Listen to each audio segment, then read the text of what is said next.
and you have realized that your inner child is wounded. You have realized that you have shadows, things about yourself that you have disowned, you have self-rejected. Now you are an adult. So now you're dealing with two parts of yourself at the moment. You're dealing with the adult self and the child self.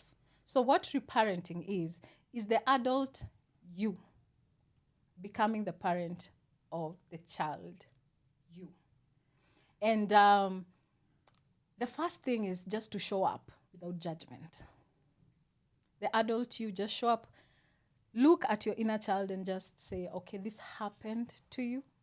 This is not your fault. It's just the environment that you found yourself in. You really did not have control over that. So this is a process that you have to come with a lot of compassion. And forgiveness. Okay, sometimes it's tricky because there are people who say, I don't have to forgive my parents for what they did. But let's use the word compassion to yourself and to your caregivers. Because as we said, your caregivers also were struggling. They had their own struggles, you know. I don't think people become alcoholics out of nowhere. There must have been something that triggered that.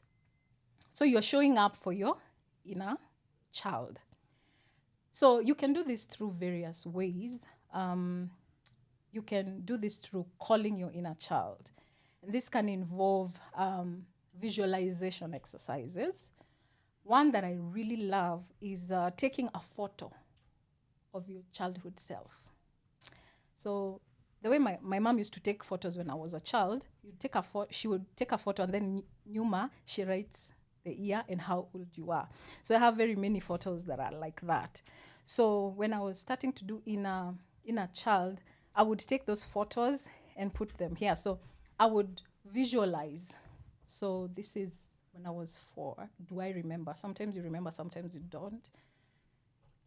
Especially if you experience trauma, you might not remember because you really hide those aspects of yourself. It's going to take a hypnotherapist or regression to bring those memories to the surface. So you see, okay, when I was 8 years old, a cousin did this, an aunt did this. Because when you're talking about early environments, we're not talking about mother, father, and children. We're talking about your cousins, your aunties, because they were all involved in the early environment.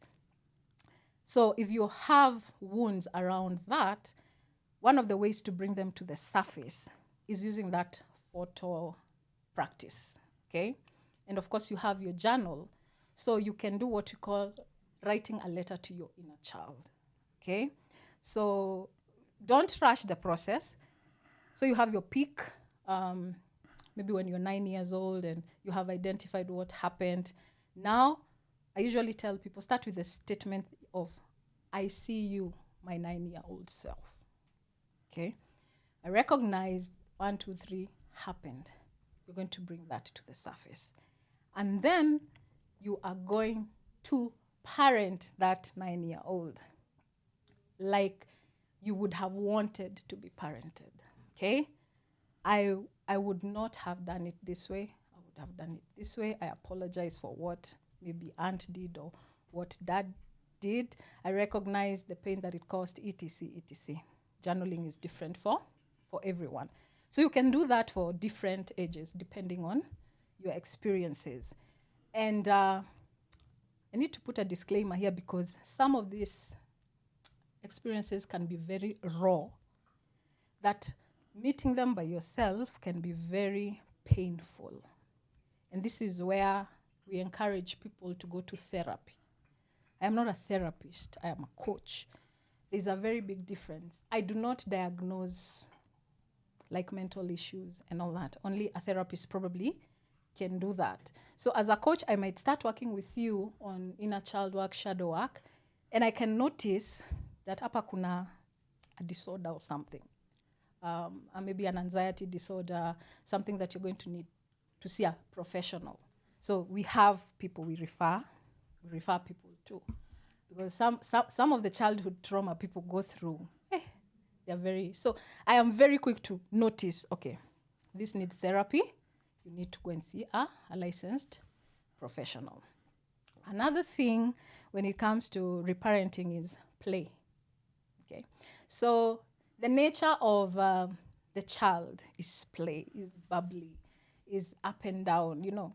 So I sent people to their caregivers when they were young, and I asked them, go ask your mom or your dad, what did you like doing before you were 6 years old? Because chances are you can't remember. Okay. So maybe sometimes the parents, they'll say, oh, you loved to dance.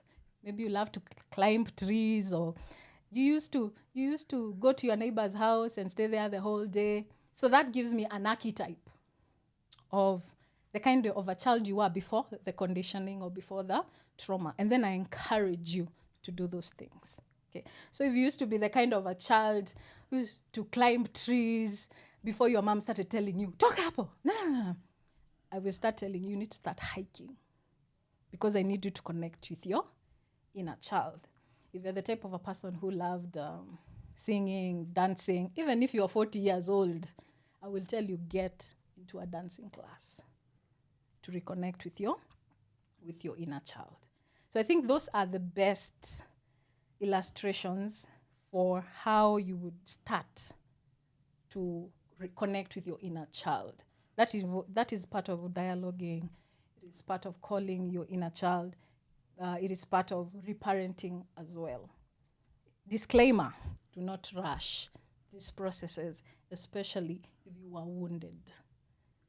Take it slow, peel the onion slowly, by slowly, because when you peel onions, it burns your eyes, right? When you start to feel like it's becoming too much, put the onion aside and revert to play, okay? So if bringing things to the surface is becoming too much for you, revert to play. Go play, okay? Then when you feel you're okay, then you can come back and do the dialoguing for each age. That's how I do it. Different coaches maybe do it differently.